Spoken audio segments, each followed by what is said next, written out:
Մինչև հաղորդումը դիտելն անպայման բաժանորդագրվեք ալիքին, սեղմեք զանգի կոճակը, որպեսզի բաց չթողնեք նոր և իրական պատմությունները։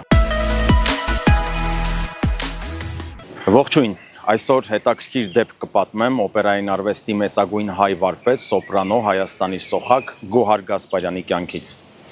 Եվ այսպես, Գոհար Գասպարյանի համերգային շրջագայությունը Թուրքիայում տեղի է ունենում 1965 թվականին, հայոց ցեղասպանության 50-ամյակի տարելիցին։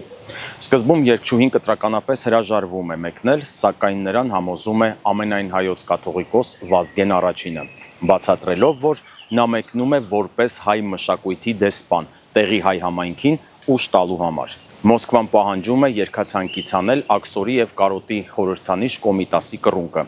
Գասպարյանին ասում են, որ նա ներկայացնում է Խորհրդային Միությունը, այլ ոչ թե միայն Հայաստանը, որ Թուրքիայում կռունկ երգելը քաղաքական սադրանք կդիտվի և այդ երգը պետք է հանվի երգացանկից։ Սակայն հայ երգի սոխակն ասում է, որ եթե կռունկը չեղավ իր երգացանկում, ոչ մի տեղ չի մեկնի։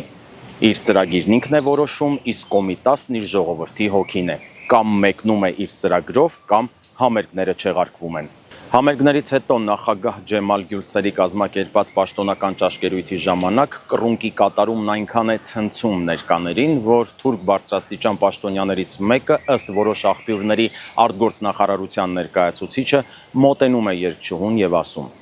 «Տիկին Գասպարյան, ձեր ձայնն անհավանական է, բայց ինչու են ձեր հայկական երգերն այսքան տխուր,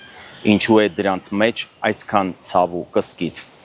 Գոհար Գասպարյանն ուղիղ նայելով պաշտոնյայի աչքերին ասում է. «Այդ հարցն ինքներդ ձեզ տվեք, դուք ինձնից լավ գիտեք, թե ինչու է հայը տխուր երգում»։ Սակայն ամենասկանդալային դրվագը տեղի է ունենում հյուրանոցում։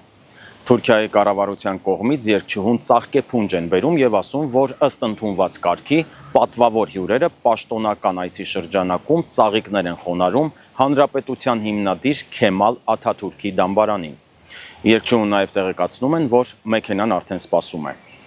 Գոհար Գասպարյանը հրաժարվում է նույնիսկ դիպչել ծաղիկներին եւ կտրականապես հրաժարվում է գնալ այդտեղ։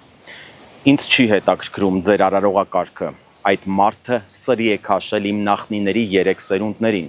Ես որպես հայ երբեք ծաղիկ չեմ դնի նրա գերեզմանին, թեման փակված է», ասում է երգչուհին։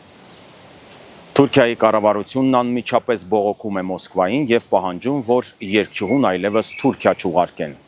Մոսկվան Գոհար Գասպարյանին 2 տարով զրկում է արտասահմանյան շրջագայություններից։ Մեծ արտիստի համար ազգային արժանապատվությունն ավելի բարձր էր, քան կարիերայի սահմանափակումները։ Չմոռանաք բաժանորդագրվել ալիքին, հավանել տեսանյութն ու մեկնաբանություն թողնել։